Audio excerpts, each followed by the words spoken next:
All right, Charger Nation. What on earth is going on in Los Angeles?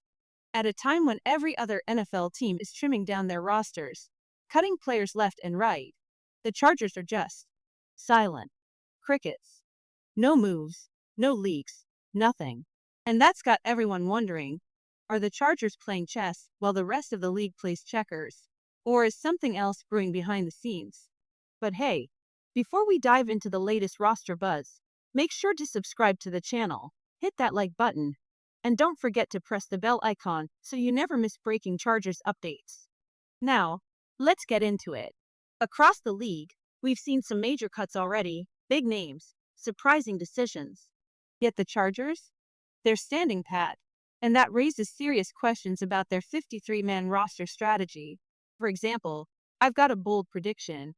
I think Rocket Sanders edges out Vidal. Yeah, that's right, I said it. And when you look at the wide receiver group, guys like Darius Davis might just be on the bubble. He could stick. Or the team could look elsewhere.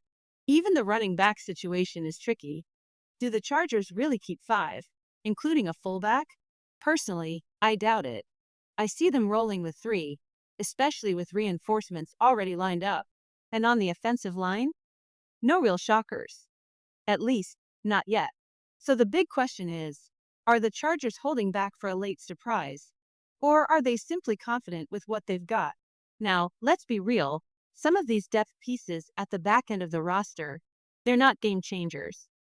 If we're consistently relying on them, the season's already in trouble. That said, the interior defensive line looks solid. No real red flags there. But the edge rushers, that's where it gets interesting. Kyle Kennard is one I've been waiting to see pop. He's flashed potential, but hasn't quite put it all together yet. This could be his moment. Then we've got familiar names. Denzel Perryman, Troy Dye, Delon Phillips. But here's the twist. Junior Colson didn't even get on the field. And now he's headed to IR. That shifts things in a big way. And don't forget about that under-the-radar guy. Yeah, the one everyone keeps mispronouncing, Wax. Call him what you want, but he's fighting for a spot. And that could open a path if the Chargers trim down elsewhere, especially at running back. So here's where fans are stuck. On one hand, none of this is earth-shattering. But on the other hand, the silence from the front office is deafening. Cuts need to happen. We're days away from finalizing the 53-man roster, and fans are restless. It's not just about who stays or goes. It's about finally seeing the shape of this team before the season kicks off in just over a week. Here's the thing about the Chargers roster situation. It isn't filled with tough, dramatic choices the way it is for some other teams. And honestly, that says a lot. On one hand, it's good news. It means the roster is top-heavy with clear talent. The stars are locked in, the foundation is strong, and there aren't too many battles dragging out to the final cut. Compared to the uncertainty we saw under the old regime, this feels like stability. That's progress. But there's another side to it. When a roster doesn't have many tough decisions, it can also mean depth is thin. You know who your starters are. But what happens when injuries strike? Because let's be real, this is the NFL. No team escapes a season without losing players. Some go down for weeks, others for months, and a few are gone for the year. Even if you're one of the healthy teams, you're going to take losses. That's why front offices across the league are glued to the waiver wire right now. It's not just about cutting down to 53. It's about scanning who other teams let go, finding hidden gems, and keeping a mental list of emergency replacements. Smart franchises play the long game. They're not just building a team for week 1. They're preparing for week 10, week 14, and beyond. And that's exactly where the Chargers need to be sharp. With a roster built around stars, every supporting piece matters more. Lose one or two key players, and suddenly the depth you thought was fine doesn't look so fine anymore. So while it feels calm right now, no chaos, no last-second drama, the real question is whether this front office is ready for the storm that always comes during a long NFL season. Here's where things get really interesting.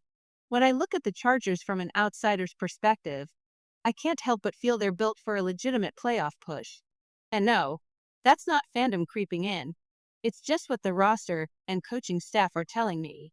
Still, I'll admit, the more I cover this team, the harder it gets not to root for them.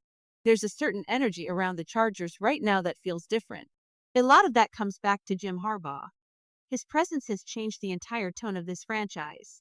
Accountability, toughness, a focus on fundamentals. It's all showing up. You can sense the culture shift. And honestly, it's contagious. Now, I know plenty of fans were frustrated about the offensive line concerns. And they're not wrong. Protecting Justin Herbert and establishing a dominant run game should always be priorities. But here's some perspective.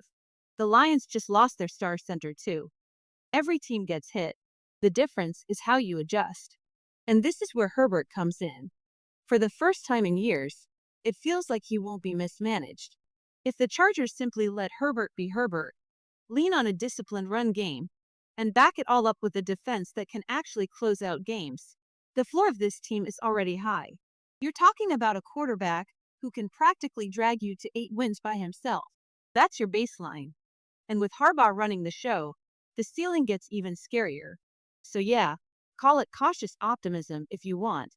But from where I'm standing, the Chargers aren't just chasing the playoffs. They're built to crash the door open. Here's the beauty of it. Once you've got a solid foundation, you don't need perfection. Steal a win here, grind out a close one there, and suddenly you're sitting at 10 victories. Just like that, you're in playoff territory. And for the Chargers, that's absolutely within reach. Now, I don't think anyone's expecting this team to lock up the number one seed in the AFC. That's not the battle they're built for right now. And honestly, maybe that's not even the smartest goal. Dan Campbell said something recently that stuck with me.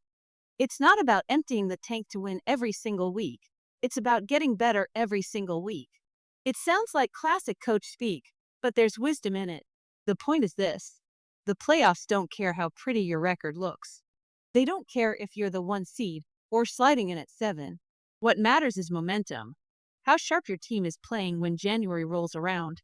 If the Chargers hit that mark at 10-7, the door is open. The moment you're in, everything changes. Look at the Lions last year. They clawed their way through, fighting tooth and nail for every win, trying desperately to secure that top seed. The grind was brutal. Injuries piled up. The margin for error shrank. And by the final stretch, they were practically running on fumes. Blitzing on every down, emptying the playbook, just to stay alive. It was chaos. That's the trap the Chargers need to avoid. Instead of burning out chasing seeding battles, the smarter play is to get in healthy, stay balanced, and let Justin Herbert and Jim Harbaugh take it from there. Because if this team makes the tournament, even without home field advantage, they're dangerous enough to knock off anyone. Chasing that number one seed sounds great on paper. Every team wants it. But here's the truth. Going all in just to secure the top spot can actually backfire.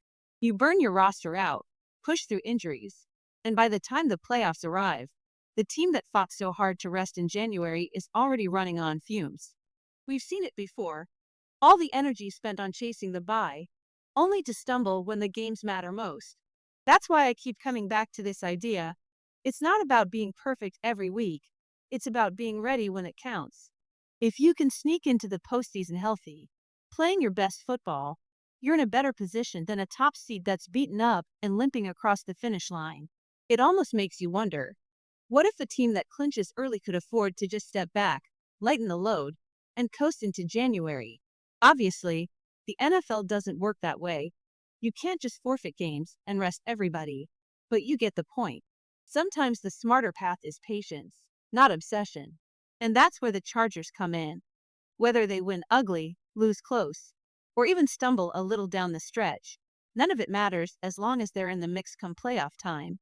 Because with Justin Herbert under center, a revamped culture under Harbaugh, and a roster that feels sharper than it has in years, the moment they punch that ticket, they become a problem for the rest of the AFC.